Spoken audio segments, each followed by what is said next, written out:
Elaboración freudiana de la psicosis. Unidad 10. Neuropsicosis de defensa. 3. Existe una modalidad defensiva que consiste en que el yo desestima la representación insoportable junto con su afecto y se comporta como si la representación nunca hubiera compadecido. Solo que en el momento en que se ha conseguido esto, la persona se encuentra en una psicosis que no admite otra clasificación que confusión alucinatoria. El contenido de una psicosis alucinatoria consiste justamente en realzar aquella representación que estuvo amenazada por la ocasión a raíz de la cual sobrevino la enfermedad. Así, es lícito decir que el yo se ha defendido de la representación insoportable mediante el refugio en la psicosis.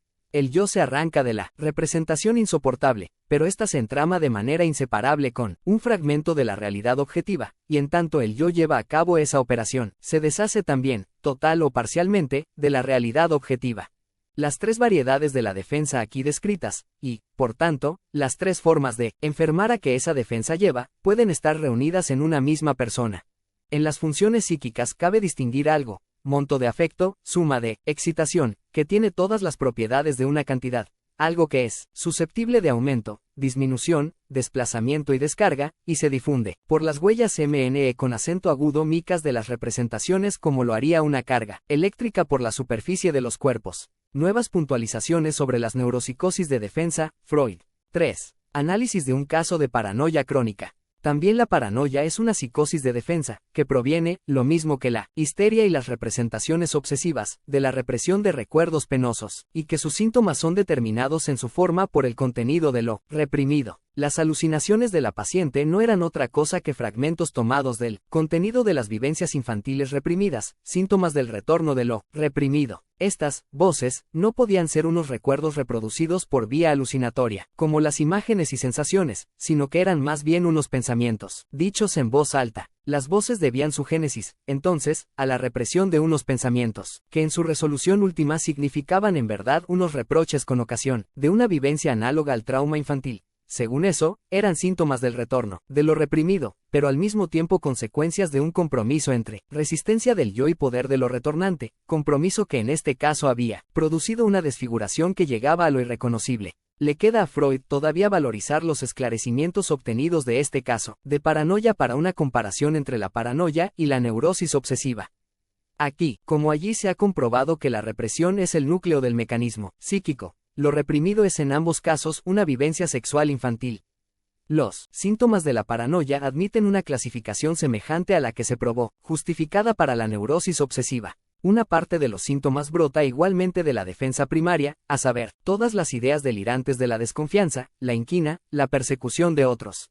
En la neurosis obsesiva, el reproche inicial ha sido reprimido, desalojado, suplantado, por la formación del síntoma defensivo primario, desconfianza de sí mismo. Así se reconoció la licitud del reproche, y entonces, para compensar eso, la vigencia que el escrúpulo de la conciencia moral adquirió en el intervalo de salud protege de dar crédito al reproche que retorna como representación obsesiva. En la paranoia, el reproche es reprimido por un camino que se puede designar como proyección, puesto que se erige el síntoma defensivo de la desconfianza hacia otros. Con ello se le quita reconocimiento al reproche, y, como compensación de esto, falta luego una protección contra los reproches que retornan dentro de las ideas delirantes. Hallamos en la paranoia otra fuente para la formación de síntoma. Las ideas delirantes que llegaron a la conciencia en virtud del compromiso proponen demandas al trabajo de pensamiento del yo hasta que se las pueda aceptar, exentas de contradicción. Manuscrito H. Paranoia, Freud. La representación delirante se clasifica en la psiquiatría junto a la representación obsesiva como una perturbación puramente intelectual, y la paranoia junto a la locura obsesiva como psicosis intelectual.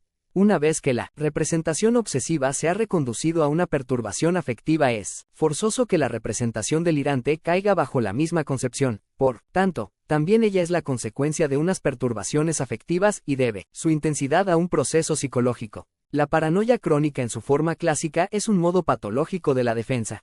Uno se vuelve paranoico por cosas que no tolera, suponiendo que uno posea la predisposición psíquica peculiar para ello. La paranoia tiene, por tanto, el propósito de defenderse de una representación inconciliable para el yo, proyectando al mundo exterior el sumario de la causa que la representación misma establece. Ese traslado se trata del abuso de un mecanismo psíquico utilizado con harta frecuencia dentro de lo normal, el traslado o proyección. Ante cada alteración interior, tenemos la opción de suponer una causa interna o una externa. Si algo nos esfuerza a apartaros del origen interno, naturalmente recurrimos al origen externo. En segundo lugar, estamos habituados a que nuestros estados interiores se denuncien ante los otros. Esto da por resultado el delirio normal de ser notado, y la proyección normal. Y normal es mientras a todo esto permanezcamos, conscientes de nuestra propia alteración interior. Si la olvidamos, nos queda solo la rama del silogismo que lleva hacia afuera, y de ahí la paranoia. Por tanto, abuso del mecanismo de proyección a los fines de la defensa. Rige esta concepción también para otros casos de paranoia. Yo opinaría que, para todos, el paranoico litigante no se concilia con la idea de haber obrado mal, o de tener que separarse de sus bienes. En consecuencia, el juicio no es conforme a derecho, él no ha obrado mal, etc. El alcohólico nunca se confesará haberse vuelto impotente por la bebida. Puede tolerar mucho alcohol, mas no tolera en igual grado esa intelección.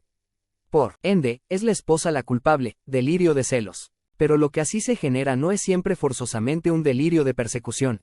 Un delirio de grandeza consigue, quizá todavía mejor, mantener apartado del yo, lo penoso. En todos los casos, la idea delirante es sustentada con la misma energía con que el yo se defiende de alguna otra idea penosa insoportable. Así, pues, aman el delirio como a sí mismos. ¿Cómo se comporta esta forma de la defensa con las ya consabidas? Confusión alucinatoria. La representación inconciliable íntegra es mantenida apartada del yo, lo cual solo es posible a expensas de un deshacimiento parcial del mundo exterior. Se llega a unas alucinaciones, que son amistosas para con el yo y que sostienen la defensa. Paranoia. Contenido y afecto de la representación inconciliable se conservan, en total oposición al caso anterior, pero son proyectados al mundo exterior. Alucinaciones que se generan en variadas formas, son hostiles al yo pero sostienen la defensa. Introducción al narcisismo, Freud. El término narcisismo proviene de la descripción clínica y fue escogido por Nack para designar aquella conducta por la cual un individuo da a su cuerpo propio un trato parecido al que daría al cuerpo de un objeto sexual. En este cuadro el narcisismo cobra el significado de una perversión que ha absorbido toda la vida sexual de la persona. Resultó después evidente a la observación psicoanalítica que rasgos aislados de esa conducta aparecen en muchas personas aquejadas por otras perturbaciones. Por fin, surgió la conjetura de que una colocación de la libido, definible como narcisismo, podía entrar en cuenta en un radio más vasto y reclamar su sitio dentro del desarrollo sexual regular del hombre. El narcisismo, en este sentido, no sería una perversión sino el complemento libidinoso del egoísmo inherente a la pulsión de autoconservación, de la que justificadamente se atribuye una dosis a todo ser vivo. Los enfermos que Freud propuso designar parafrénicos muestran dos rasgos fundamentales de carácter: el delirio de grandeza y el extrañamiento de su interés respecto del mundo exterior. También el histérico y el neurótico obsesivo han resignado el vínculo con la realidad. Pero el análisis muestra que en modo alguno han cancelado el vínculo erótico con personas y cosas. Aún lo conservan en la fantasía. Vale decir, han sustituido o los han mezclado con estos, por un lado, y por el otro, han renunciado a emprender las acciones motrices que les permitirían conseguir sus fines en esos objetos. En la esquizofrenia, la libido sustraída del mundo exterior fue conducida al yo, y así surgió una conducta que podemos llamar narcisismo. Ahora bien, el delirio de grandeza no es por su parte una creación nueva, sino la amplificación y el despliegue de un estado que ya antes había existido. Así, nos vemos llevados a concebir el narcisismo que nace por replegamiento de las investiduras de objeto, como un narcisismo secundario que se edifica sobre la base de otro, primario, oscurecido por múltiples influencias. Vemos también a grandes rasgos una oposición entre la libido yoica y la libido de objeto. Cuanto más gasta una, tanto más se empobrece la otra. El estado del enamoramiento se nos aparece como la fase superior de desarrollo que alcanza la segunda. Lo concebimos como una resignación de la personalidad propia en favor de la investidura de objeto y discernimos su opuesto en la fantasía de fin del mundo de los paranoicos. En definitiva, concluimos que al comienzo están juntas en el estado del narcisismo y son indiscernibles para nuestro análisis grueso, y solo con la investidura de objeto se vuelve posible diferenciar una energía sexual, la libido, de una energía de las pulsiones yoicas. Es un supuesto necesario que no esté presente desde el comienzo en el individuo una unidad comparable al yo. El yo tiene que ser desarrollado. Ahora, bien, las pulsiones autoeróticas son iniciales, primordiales. Por tanto, algo tiene que agregarse al autoerotismo, una nueva acción psíquica, para que el narcisismo se constituya. 2. De nuevo tendremos que colegir la simplicidad aparente de lo normal desde las desfiguraciones y exageraciones de lo patológico. No obstante, para aproximarnos al conocimiento del narcisismo nos quedan expeditos algunos otros caminos que Freud describirá en el siguiente orden: la consideración de la enfermedad orgánica, de la hipocondría y de la vida amorosa de los sexos. Es sabido que la persona afligida por un dolor orgánico y por sensaciones penosas resigna su interés por todas las cosas del mundo exterior que no se relacionen con su sufrimiento. Mientras sufre, retira de sus objetos de amor el interés libidinal, cesa de amar. Diríamos entonces, el enfermo retira sobre su yo sus investiduras libidinales para volver a enviarlas después de curarse. También el estado del dormir implica un retiro narcisista de las posiciones libidinales sobre la persona propia, más precisamente, sobre el exclusivo deseo de dormir. La hipocondría se exterioriza, al igual que la enfermedad orgánica, en sensaciones corporales penosas y dolorosas, y coincide también con ella por su efecto sobre la distribución de la libido. El hipocondríaco retira interés y líbido de los objetos del mundo exterior y los concentra sobre el órgano que le atarea. Ahora bien, el modelo que conocemos de un órgano de sensibilidad dolorosa, que se altera de algún modo y a pesar de ello no está enfermo en el sentido habitual, son los genitales en su estado de excitación. Llamemos a la actividad por la cual un lugar del cuerpo envía a la vida anímica estímulos de excitación sexual, su erogenidad. Podemos decidirnos a considerar la erogenidad como una propiedad general de todos los órganos, y ello nos autorizaría a hablar de su aumento o su disminución en una determinada parte del cuerpo. A cada una de estas alteraciones de la erogenidad en el interior de los órganos podría serle paralela una alteración de la investidura libidinal dentro del yo. El displacer en general es la expresión de un aumento de tensión, puesto que la parafrenia a menudo trae consigo un deshacimiento meramente parcial de la libido respecto de los objetos. Dentro de su cuadro pueden distinguirse tres grupos de manifestaciones. 1. Las de la normalidad conservada, o la neurosis. 2. Las del proceso patológico, y 3. Las de la restitución, que deposita de nuevo la libido en los objetos al modo de una histeria o al modo de una neurosis obsesiva. Una tercera vía de acceso al estudio del narcisismo es la vida amorosa del ser humano dentro de su variada diferenciación en el hombre y en la mujer. Reparamos primero en que el niño elige sus objetos sexuales tomándolos de sus vivencias de satisfacción. Las primeras satisfacciones sexuales autoeróticas son vivenciadas a remolque de funciones vitales que sirven a la autoconservación. Las pulsiones sexuales se apuntalan al principio en la satisfacción de las pulsiones yoicas, y solo más tarde se independizan de ellas. Ahora bien, ese apuntalamiento sigue mostrándose en el hecho de que las personas encargadas de la nutrición, el cuidado y la protección del niño devienen los primeros objetos sexuales. Junto a este tipo y a esta fuente de elección de objeto, que puede llamarse el tipo del apuntalamiento, la investigación analítica nos ha puesto en conocimiento de un segundo tipo. Hemos descubierto que ciertas personas, señaladamente aquellas cuyo desarrollo libidinal experimentó una perturbación, no eligen su posterior objeto de amor según el modelo de la madre, sino según el de su persona propia.